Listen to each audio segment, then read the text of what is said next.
오후 3시 30분까지 회의가 열렸습니다. 서울 삼청동 국무총리 공간에서 열렸고 계엄 이후 전국 대응 방안을 논의를 했어요. 많은 사람들이 이날 나경원도 있었고 여러 사람이 있었는데 박성재 법무부 장관도 국무위원 자격으로 참석을 했습니다. 그렇다면 무슨 얘기를 했을까?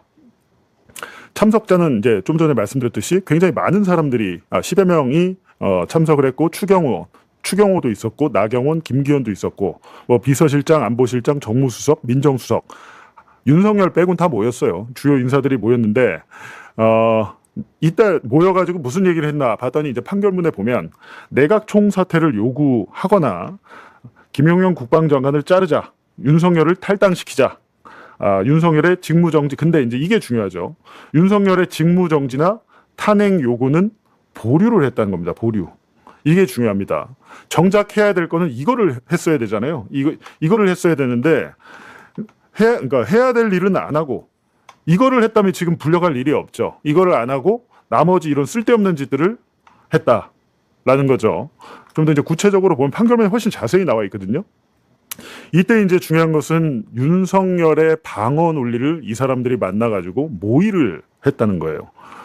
윤석열의 방어, 어떻게 방어할 것인가? 방어. 윤석열의 하야는 안 돼. 하야는 안 돼. 탄핵소추 안 돼. 그리고 특검 수사 대응을 우리가 해야 돼. 논리를 만들어서. 이 얘기는 뭡니까? 윤석열을 지금 보호하고 있잖아요. 보호하고 있고. 그리고 경찰, 군, 김용현의 그러니까 책임을 김용현이나 조지호 경찰청장에게 떠넘기는 방안이 논의가 됐어요. 그리고 그러니까 결과적으로 이것들은 계엄의 합리화나 정당화하는 논리를 개발을 하는데 한동훈이 여기에 있었다는 겁니다. 이 자리에 있었다는 거예요. 그럼 한동훈이 무슨 얘기를 했을까? 한동훈이 이날 박성재 판결문이 없었다면 우리가 한동훈이 이 회의에서 무슨 얘기를 했는지 몰랐을 겁니다. 언론도 몰랐어요. 근데 박성재 판결문에 이진관 판사가 한동훈이 무슨 얘기를 했는지까지 적어놨습니다.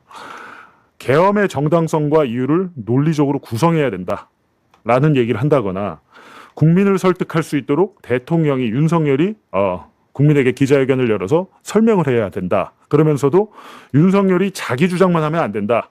이 얘기는 뭡니까? 윤석열이 기자회견을 해서 설득을 할 수 있어야 된다. 설득의 논리가 있어야 된다라고 구체적으로 방안을 제시합니다. 그래서 이제 윤석열이 직접 국민에게 설명을 하고 이 얘기는 뭡니까? 설명하고 넘어가자. 그냥 어물쩍 넘어가자. 이렇게 주장을 했어요. 이 사실은 아무도 몰랐죠.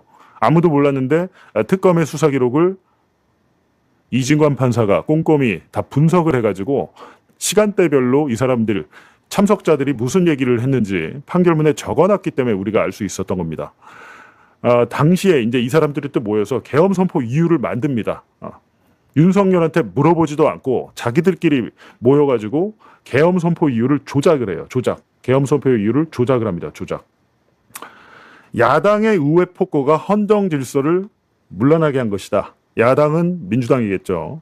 그리고 대통령이 편안한 날 없이 분노했다. 맨날 대노했잖아요. 그죠? 근데 오랜 고뇌 끝에 정상화를 위해서 계엄을 결심했다. 정상화. 이 얘기 누가 들으면 아무 문제가 없는 줄 알겠어요. 이 정상화를 위해서 했다라는 건데 그 정상화를 위해서 비상계엄을 결심했다는 논리를 이 사람들이 여기서 조작을 한 겁니다. 조작을 했다. 엄청난 범죄 행위가 이때 이루어져 있었던 거죠. 이거는 내란 특검에서 왜 이 부분을 제대로 수사 안 했는지 모르겠는데 이미 판결문에 적힌 것만으로도 내란 관련 혐의로 엮어서 다 기소를 할 수 있는데 이걸 기소하지 않았죠. 내란 특검이. 그렇다 보니까 이진관 판사가 꼼꼼하게 판결문에 다 써놓은 겁니다. 당정대 회의가 끝나고 12월 4일에 끝나고 곧바로 윤석열과의 회동이 이루어집니다. 처음에는 당정대 회의는 그 한덕수 국무총리 공간에서 오후 2시에 있었잖아요. 오후 2시에 있었는데 곧바로 3시간 후에 오후 5시에 대통령실에서 회동이 이루어집니다. 이때 윤석열, 한동훈, 한덕수, 추경호 이렇게 4인이 만나요. 4인이 만나가지고 또 한 얘기들이 있겠죠. 이게 수사 기록에 있을 텐데 지금 여기까지는 내용이 안 알려져 있어요. 근데 아마 특검은 파악을 했을 것 같아요. 여기서 또 어떤 얘기가 오갔을 것이고 그 다음에 오후 7시 2시간 뒤에 삼청동 안가회동을 합니다. 이때는 이상민, 박성재, 김주현, 이왕규, 한정화 이런 사람들이 모여서 삼청동 안가회동. 그러니까 12월 3일 비상계엄 다음 날 새벽 4시에 비상계엄 해제 의결 국무회의가 되고 아주 긴박하게 계속해서 회동이 이루어졌어요. 근데 이게 그냥 무슨 이루어진 회의가 아니다. 불법 내란이라는 것을 뻔히 다 알면서도 이 사람들이 방어를 하기 위해 논리를 조작하기 위해서 계속해서 뭔가 이런 모의가 있었다는 겁니다. 당정대 회의 뒤 윤석열을 직접 한동훈이 면담을 했잖아요. 예, 용산 대통령실에서 계엄 해제 이후 수습 방안은 이제 요 정도만 지금 알려져 있는 겁니다. 계엄 해제 이후 수습 방안을 논의했고 당정대 회의 결과를 전달했다 이렇게 돼 있어요. 이렇게 돼 있는데 당정대 회의 결과 아까 당정대 회의는 무슨 내용인지 판결문에 나와 있다고 했잖아요. 근데 논리를 만들어서 윤에게 주입을 시키러 간 거죠. 윤에게 주입. 가르쳐 주러 간 거예요. 이렇게 해야 된다라고 주입을 하고 1시간 이상 면담을 했습니다. 계속해서 한동훈이 이 자리에 있었던 것이고 이날 윤석열을 면담한 뒤에 한동훈이 기자들에게 밝힌 내용입니다. 12월 4일 밤 10시 30분경 국회 비상의원총회장 앞에서 윤 대통령에게 탈당 요구를 자기가 전달을 했대요. 이게 중요합니다. 탈당을 해라 라고 전달을 했대요. 그리고 당정대 회의에서 논의한 결과를 전달했다라고 얘기했고 근데 여기서 중요한 것이 뭐냐면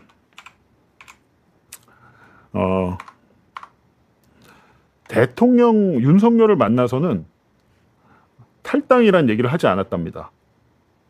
탈당하라고.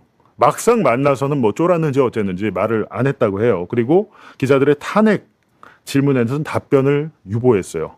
근데 결과적으로 이제 우리가 여기서 이제 좀 눈여겨봐야 될 거는 뭐냐면 탈당 요구는 윤석열의 면전이 아니라 앞선 당정대 회의에서 한동훈이 했다. 그러니까 윤석열이 없을 때는 윤석열 국민의힘 탈당시켜야 된다라고 얘기를 했다가 막상 윤석열을 만나서는 탈당 얘기를 안 한 겁니다. 탈당 얘기를 안 한 거예요. 근데 여기서 그냥 끝난 게 아닙니다. 한동훈의 내란 방조 의혹. 지금 일단은 참고인입니다. 현재는 참고인이지만 내란 방조 의혹이 있다. 내란 방조 의혹. 의혹이 있는데 아마 이 의혹이라는 글자는 제가 볼 때 수사를 하게 되면 떨어질 가능성이 높겠죠. 내란 방조 의혹이 있는데 일단 아까 말씀드렸듯이 12월 4일에 정치적인 수습 방안을 논의하는 데 참여를 했다. 이게 그 얘기하는 당정대 회의고 12월 7일에는 이게 중요합니다. 12월 7일에 뭐가 있었죠? 탄핵안을 국회에서 발의해서 가결을 시키려고 했잖아요. 근데 당시에 국민의힘이 탄핵안을 당론으로 반대를 했습니다. 반대를 해가지고 당론으로 반대해서 이때 부결이 되죠. 이게 굉장히 중요합니다. 이게 아마 한동훈한테 가장 큰 아킬레스건이 되지 않을까라고 생각을 하고 마찬가지로 그 다음날 한동훈이 한덕수와 함께 질서 있는 퇴진이란 말을 합니다. 이런 용어는 사실은 없는 얘기거든요. 법에는 이런 게 없으면 질서 있는 퇴진이 뭘까요? 질서 있는 퇴진이란 말을 우리가 다 들었잖아요. 근데 이때는 그냥 너무 전국이 어수선하니까 이게 무슨 뜻이야? 라고 했는데 이거는 뭐냐고 하면 탄핵 안 할 거야. 파면도 안 돼. 라는 겁니다. 명백한 불법 계엄, 내란임을 알면서도 탄핵과 파면을 반대하면서 당론으로는 탄핵안 가결에 참여하지 말 것을 지시까지 했어요. 이 부분이 이제 나중에 한동훈의 발목을 잡을 것 같습니다. 근데 결국에는 내란을 불법 기상계엄이니까 내란이잖아요. 내란을 종식시키는데 마치 한동훈은 자기가 얘기할 때는 자기가 내란을 종식시켰다라고 주장을 하는데 그게 아니고 실질적으로 내란이 비상계엄 해제가 의결된 다음에 탄핵안이 부결된 12월 7일, 8일 그리고 2차 12월 14일에 탄핵안이 가결되거든요. 그러니까 12월 3일부터 12월 3일부터 2차 그러니까 탄핵안이 가결된 12월 14일까지는 탄핵이 내란이 지속됐다라고 보는 게 특검의 시각이고, 이것 때문에 지금 추경호도, 근데 추경호 같은 경우에는 이날 밤이잖아요. 추경호 같은 경우는 이날 밤에 탄핵안 그러니까 이날 밤에 비상계엄 해제 의결을 못하게 하려고 의원들을 막 여기저기 막 일로 오라고 그랬다가 절로 오라고 그랬다가 막 이렇게 해서 방해한 혐의로 이제 중요임무 정사로 지금 재판을 받고 있는데, 한동훈은 12월 3일은 아니고 12월 4일부터 적어도 12월 13일까지는 13일까지는 한동훈이 내란에 부역했다는 겁니다. 내란에 부역. 한동훈이 내란에 부역했다. 지금 이게 특검이 보고 있는 혐의일 거예요. 이거는 너무도 그냥 여태까지 나온 언론 기사만 봐도 합리적으로 추론이 가능한 겁니다. 결국에는 이제 한동훈이 했던 행위들이 종합해서 보면 본인은 뭐 자기가 윤석열을 막았다고 자랑을 하고 있지만 전혀 사실이 아니다. 여기서 우리 잠시 시간을 거꾸로 볼 거예요. 돌려보죠. 제가 알기로는 12월 8일, 2024년 12월 8일 내란이 벌어지고 사흘 정도 지난 날입니다. 이때 뜬금없이 한동훈하고 한덕수가 국정을 공동으로 운영하겠다라는 발표가 나옵니다. 당시 한동훈하고 한덕수하고 만나가지고 악수하고 난리가 났죠. 그 직전에 한동훈하고 누가 만납니까? 윤석열이가 만나, 한남동 관저에서. 아마 여기에서 윤석열이는 한동훈한테 권력 이양하겠다라고 얘기했던 것 같습니다. 그리고 그 다음에 난드는 게 뭐다? 바로 윤석열이가 담화를 하죠. 그러면서 자기가 국민들한테 불편함을 드린 것을 사과한다, 이런 식으로 합니다. 그리고 난 다음에 뭐가 나옵니까? 한동훈하고 한덕수가 만나요. 이게 나란히 쭉 이어집니다. 그죠? 이런 전개는 한동훈이 짠 전개 아닐까요? 아니, 적어도 한동훈을 위한 전개죠. 윤석열이가 권력을 한동훈 니한테 줄게, 내가 잘 빠져나가게끔 도와줘, 이렇게 된 거예요. 한동훈 오케이, 내가 받을게, 이렇게 된 겁니다. 자, 그렇게 해놓고 윤석열의 참모들, 박성재, 이상민, 김주현 이런 애들은 윤석열이가 도망을 나갈 수 있도록 탄핵에 대처할 수 있는 논리, 그 다음에 내란 수사에 대처할 수 있는 논리를 짠 거야. 그래서 지금도 윤석열이가 얘기를 하죠. 메시지 계엄이었다라고 말하는 게 다 거기서 나온 거예요. 경고성 계엄이다 라고 말하는 게 다 거기서 나오는 거예요. 이제 결국 한동훈도 한통속이다라는 거죠. 이렇게 되면 한동훈은 내란 우두머리, 내란 수괴가 도피할 수 있도록 도움을 준 자입니다. 범인 도피 은닉죄에 해당이 되지. 물론 미수에 그쳤지만. 여러분, 이 기억나시죠? 이게 언제? 6일, 7일, 8일이야. 나란히 쭉이야. 기억하시죠? 이번에 종합특검에서 조사를 하겠다는 것은 이 부분에 대한 조사를 하겠다는 겁니다. 이거 조사 받아야 될 것 같아요? 안 받을 것 같아요? 한동훈이가 글쎄 이번에도 빠져나갈지도 모르겠어. 근데 빠져나가든가 말든가 적어도 조사는 받아야 되지 않겠습니까? 근데 한동훈 희한한 논리로 자꾸 또 조사조차 안 받으려고 하고 있어요. 자, 당시 상황을 조금 더 짚어보겠습니다. 당시 언론 보도 내용을 보면은 질서 있는 퇴진이라는 얘기를 합니다. 한동훈이가 직접 언론에다 대고 한 얘기예요. 윤석열에 대해서 질서 있는 퇴진을 하게 해주겠다. 이 말은 뭡니까? 윤석열이가 자신의 권력을 한동훈한테 이양했다라는 것을 의미해요. 실제로 이 얘기했던 거 기억하시죠? 예. 자, 보시다시피 한동훈은 당시 내란 우두머리인, 내란 수괴인 윤석열과 붙어먹은 건 확실해요. 그죠? 이것을 어떤 법으로 처리할 것인지는 둘째 치더라도 적어도 이 사람이 이 자가 내란 사범과 한통속이 되었다는 점은 분명합니다.